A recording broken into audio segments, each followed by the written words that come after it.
On a vu que les deux caractéristiques majeures de la cellule souche, c'est l'auto-renouvellement et la différenciation. Si on considère la division cellulaire de ces cellules souches, on observe qu'il existe plusieurs types de divisions possibles. Il existe des divisions dans lesquelles les cellules filles sont toutes deux identiques. Par exemple, dans le cas de l'autorenouvellement, les deux cellules filles sont identiques et identiques à la cellule mère.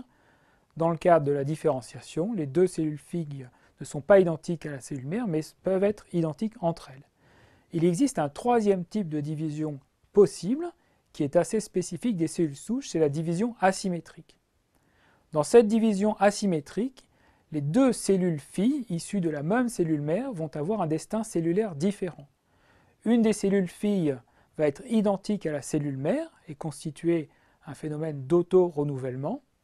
L'autre cellule fille va être différente de la cellule mère puisqu'elle sera entrée dans un programme de différenciation cellulaire.